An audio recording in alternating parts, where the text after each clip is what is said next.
तो बस finally citizen amendment act 2019 लागू हो ही गया। इसके इंप्लीमेंट होने के साथ ही अफवाहों का दौर भी शुरू हो गया है। एक लॉबी ने फिर से ये झूठ फैलाना शुरू कर दिया कि इस अमेंडमेंट के लागू होने के बाद से भारतीय मुसलमानों की नागरिकता चली जाएगी, उनसे उनके दस्तावेज मांगे जाएंगे। खबर आने के बाद से लगातार एक कोशिश की जा रही है कि इस कानून के नाम पर देश के मुसलमानों को भड़काया जाए, मगर यकीन मानिए दोस्तों, ऐसा कुछ भी नहीं है। तो क्या है नागरिकता संशोधन अधिनियम? इसके लागू होने से किस किस को फायदा होगा? क्या यह कानून भारतीय मुसलमानों के खिलाफ है? आइए एक एक करके इन तमाम सवालों के जवाब देते हैं। तो दोस्तों, जैसा कि हमने आपको बताया, 11 मार्च 2024 को एक अधिसूचना लाकर केंद्र सरकार ने CAA 2019 को लागू कर दिया। इस एक्ट के लागू होने के बाद से पाकिस्तान, बांग्लादेश और अफगानिस्तान से आए हिंदू, सिख, बौद्ध, पारसी, ईसाई और जैन धर्म के लोगों को भारत की नागरिकता देने का रास्ता साफ हो गया। इस कानून को लाने के पीछे भारत सरकार का मकसद यह है कि ऐसे गैर मुस्लिम जिनका इन 3 मुस्लिम देशों में धर्म के आधार पर अगर उत्पीड़न हुआ है, उन्हें भारत की नागरिकता दी जाए। इस कानून के अंडर कोई भी नॉन मुस्लिम जो 31 दिसंबर 2014 से पहले भारत आया है, वो सरकारी पोर्टल पर जाकर भारतीय नागरिकता के लिए अप्लाई कर सकता है। उसे बस ये बताना होगा कि वो भारत कब आया। आपको बता दें, 1947 में पाकिस्तान बनने के 2 साल बाद पाकिस्तान के प्रधानमंत्री लियाकत अली खान और भारत के प्रधानमंत्री जवाहरलाल नेहरू जी के बीच एक समझौता हुआ था। इस समझौते में दोनों देशों ने इस बात का आश्वासन दिया था कि वो अपने देश में रह रही माइनॉरिटीज को पूरी सुरक्षा देंगे। मगर इतने सालों में पाकिस्तान और बाद में उससे निकलकर बने बांग्लादेश में हिंदू, सिखों और बाकी माइनॉरिटीज की क्या हालत हुई, ये किसी से छिपी नहीं है। पाकिस्तान में हिंदुओं की हालत का तो इसी से अंदाजा लगाइए कि पाकिस्तान के पहले कानून मंत्री एक दलित हिंदू जोगेंद्र नाथ मंडल थे, मगर पाकिस्तान में अपने साथ हुए बुरे सलूक के चलते वो 1950 में वापस भारत आ गए और बाकी जिंदगी बंगाल में गुमनामी की जिंदगी बिताने को मजबूर हो गए। भारत में बहुत सारे लोगों का मानना था कि पाकिस्तान ने नेहरू लियाकत समझौते के तहत अपनी माइनॉरिटीज को सिक्योरिटी नहीं दी थी, इसलिए यह भारत का फर्ज है कि वो इन देशों में रहने वाले हिंदू, सिखों और बाकी अल्पसंख्यकों को सुरक्षा दे। अब आता है सबसे बड़ा सवाल या ऐसा मुद्दा जिसे लेकर लगातार अफवाहें फैलाई जा रही है। कुछ लोग लगातार ये झूठ फैला रहे हैं कि यह कानून भारतीय मुसलमानों के खिलाफ है। तो इस बारे में साफ कर दें कि इस कानून का भारत के मुसलमानों से कोई लेना देना नहीं है। सरकार ने भी क्लियर किया कि CAA नागरिकता देने का कानून है, न कि छीनने का, और इसका भारत के नागरिकों से कोई लेना देना नहीं है।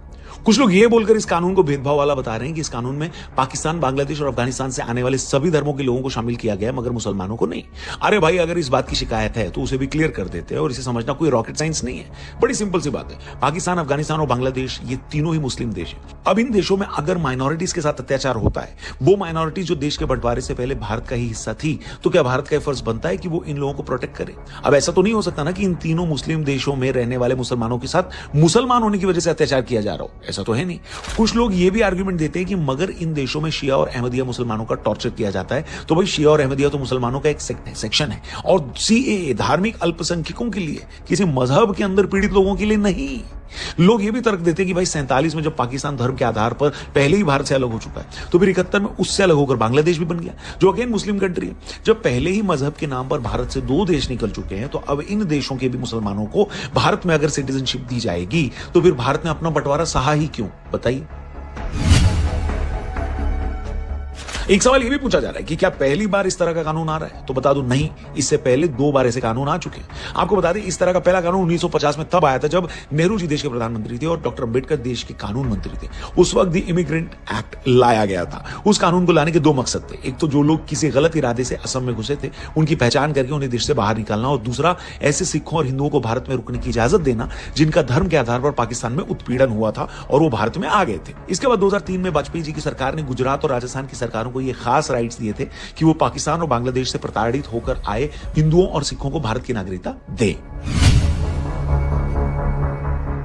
आपको बता दें, CAA को लेकर नोटिफिकेशन आने के बाद कोई भी एलिजिबल आदमी पोर्टल के माध्यम से ऑनलाइन अप्लाई कर सकता है। खबर आने के बाद से इस फैसले पर सबसे ज्यादा स्वागत पश्चिम बंगाल की मथुआ कम्युनिटी कर रही है। फैसला आने के बाद से ये लोग लगातार सेलिब्रेट कर रहे हैं। ये वो कम्युनिटी है जो बेसिकली पूर्वी पाकिस्तान से बिलोंग करती है, और बांग्लादेश बनने के बाद ये लोग भारत आए थे।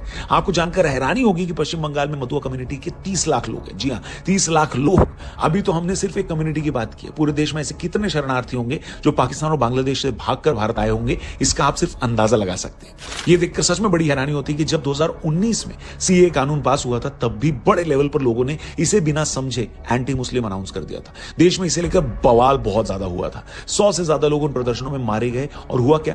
हुआ यह कि इसका सबसे ज्यादा नुकसान उन नॉन मुस्लिम्स को हुआ जो इतने सालों से भारत की नागरिकता का वेट कर रहे थे। दोस्तों, हमें समझना होगा कि दुनिया में बहुत सारे रिलीजन्स कई देशों में फैले हुए हैं। उन धर्मों के लोग उन देशों में रह रहे हैं, मगर हिंदू हो, सिख हो, जैन हो या पारसी हो, ये वो लोग हैं जिनका असल घर भारत है। अगर पाकिस्तान या बांग्लादेश में हिंदू बच्चियों के साथ लगातार जुल्म हो रहे हैं, आए दिन उन्हें कन्वर्ट किया जा रहा है और ये लोग सोशल मीडिया पर भारत से खुद को बचाने की अपील कर रहे हैं, तो क्या हम चुपचाप ये सब देखते रहे? आज हम विश्व गुरु बनने का ख्वाब देख रहे हैं, दुनिया में हमारा रसूख भी बड़ा है, मगर ऐसे रसूख का, ऐसी ताकत का क्या फायदा जब हम अपने ही मूल निवासियों को न बचा पाए, उन्हें शरण न दे पाए। हैरानी इसलिए भी है कि सीए के जरिए हिंदुओं और सिखों को भारत में लाने का इनडायरेक्ट विरोध वो लोग कर रहे हैं जिन्होंने न जाने कितने लाख रोहिंग्याओं को गैर कानूनी तरीके से भारत में बसा दिया है, वो रोहिंग्यास जिनका न जाने कितने अपराधों में नाम सामने आया है। इसलिए जो भी लोग सीए का विरोध कर रहे हैं या कर रहे थे, उन्हें यह बात अच्छे से समझ लेनी चाहिए कि किसी अफवाह के बहकावे में आकर वो उन लोगों पर जुल्म न करें जिनके लिए भारत ही एकमात्र सहारा है। अगर हम भी इन लोगों को पनाह नहीं देंगे तो उन लाखों बच्चियों का, नौजवानों का वही हश्र होगा जो आज तक इन देशों में होता आया है। उम्मीद है हमने इस मामले पर एक एक पहलू अच्छे से आपके सामने रख दिया होगा। बाकी आपकी इस मामले पर क्या राय है कमेंट करके जरूर बताना, या अब भी इसे लेकर कोई सवाल है तो कमेंट बॉक्स में उसे पूछ सकते हैं। हम उस पर एक वीडियो आगे और बनाएंगे और अच्छे से उसे भी एक्सप्लेन जरूर करेंगे। और हाँ, चैनल सब्सक्राइब करके जाइएगा। Thank you for watching. जल्दी मिलते हैं। जय हिंद, जय भारत।